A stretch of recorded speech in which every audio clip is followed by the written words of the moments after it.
has rolled by like an army of steamrollers. It's been erased like a blackboard, rebuilt and erased again.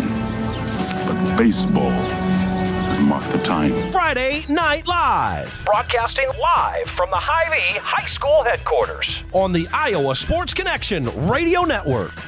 Welcome back to Friday Night Live, the summer edition, brought to you by Casey's General Stores, of course Hy-Vee, and all of our Friday Night Live feast partners. That's Black Market Pizza, Okoboji, Home Plate Diner, and Chicken Coop. And now let's dive into a conversation with Joe Shanks, St. Edmond, Fort Dodge, the Gales baseball coach. I remember the days when you were up there at Sergeant Bluff, Newton, being a Sioux City guy, and that brings a lot of memories back, doesn't it? Yeah. I was at, I taught at Sergeant Bluff for my first year out of college, and then I went up to Heelan. Oh, my buddy Randy Benj wanted me to remind you of that, and then you got smart and you went up to God School, Bishop Heelan, my alma mater. Oh, it was good for me. I think I won about 30 games a year up there. I had some good kids. So Randy Benj is still around. I haven't talked to him forever. Yeah, he's he's part of our little Iowa Sports Connection team these days, so we'll tell him hello for you. Yep. Well, Coach Shanks, you did find one thing. Leaving God's country, you found out you could win more baseball games and state championships at St. Edmond, though, didn't you? Yeah, I never did. I never went too far. I made state once at Heelan, but, I'm in a nice situation here, and then things are working out well. Well, let's talk about it. Is there a chance you're going to change the name of the Gales to the Flatteries coming down the road with all the flatteries you've had going through St. Edmond? Probably wouldn't work, but, nobody's pushing for that right now. I got 3 Flatteries on the team right now that play quite a bit, and they're all very talented. Well, this has been an outstanding baseball season. Again, you're following it right back up, hoping for that trip to Principal Park, but it's going to be a tough road this year. But when you look at your staff, your pitching staff, you have to be pretty pleased because you've got some pretty live arms, and you can go pretty deep there. With just over a 3.0 ERA and a high school baseball staff, that's pretty solid. Yeah, we've got some young kids, and we've got some kids that we have no seniors on the team, so the guys that are throwing have done a great job.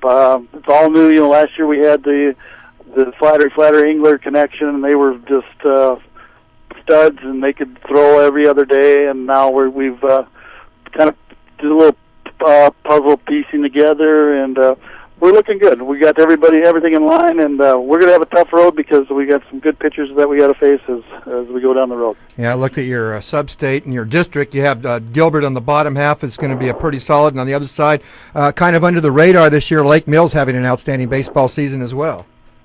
Oh, I didn't know that. I knew Gilbert and Goodman. They made the state last year and lost that game to Cherokee in 9 innings. But our first-round game is going to be a tough game. We play Eagle Grove, and they've got a pitcher that's going to Iowa Central next year. He throws mid-80s, and the record-wise, they're not anything stellar. But with him on the mound, they could beat most teams on a given night. Well, let's talk about your battery then, because hitting is a big key. And are you one of those teams that like to put pressure? You have a couple guys in double digits as far as stolen bases, but are you more of a station-to-station type team?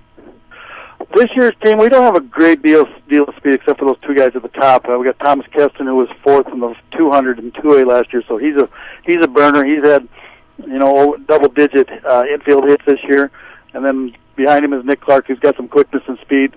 But other than that, we're trying to just play fundamental baseball. We don't really drive the ball. We're not a gap-hitting team or a home run hitting team, so we got to put some hits together, and we got to make some things happen. We got to be smart in the bases. So we're more station to station and just try to make things happen and put the ball in play. One of our strengths, I think, is we don't strike out a great deal, and we make the defense make the play.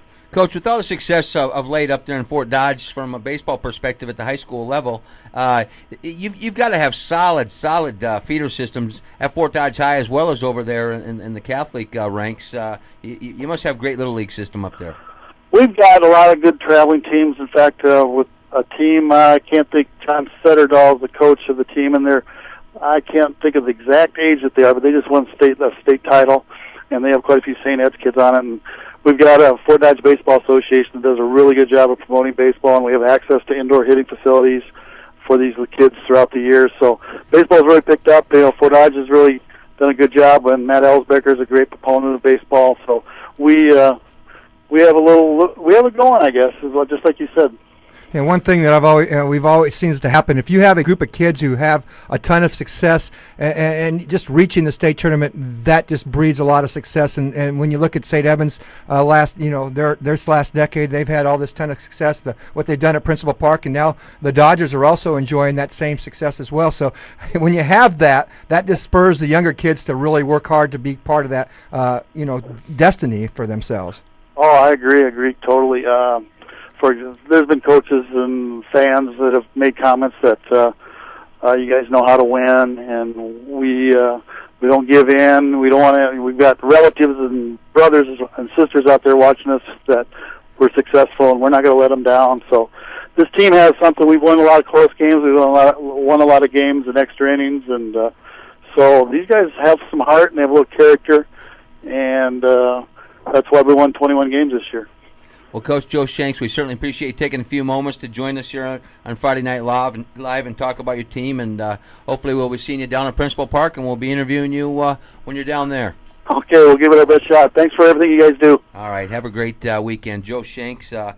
Edmond's Fort Dodge baseball coach. And as you mentioned, Tone, these kids grow up, and the young kids, and they're watching the success, whether it's the Dodgers or the Gales, and they want to play Little League, and they want to wear their school colors, so they can get down here to Principal Park and have the same success. Yeah, you got to wonder what those little league teams or AAU teams in that area. I'm going to St. Edmond. I'm going to Fort Dodge, and what they're like playing together. Oh, that'd be fun playing. That'd be a blast. It'll be a blast. What? By the way, I just noticed he's got the East High gear on tonight. That's right. I got the baseball and softball teams both hoping to get the state. I should have told Bakey that you have wearing the East High gear, man. He knows I'm a grad. All right, we're going to be back here on the Iowa Sports Connections Friday Night Live.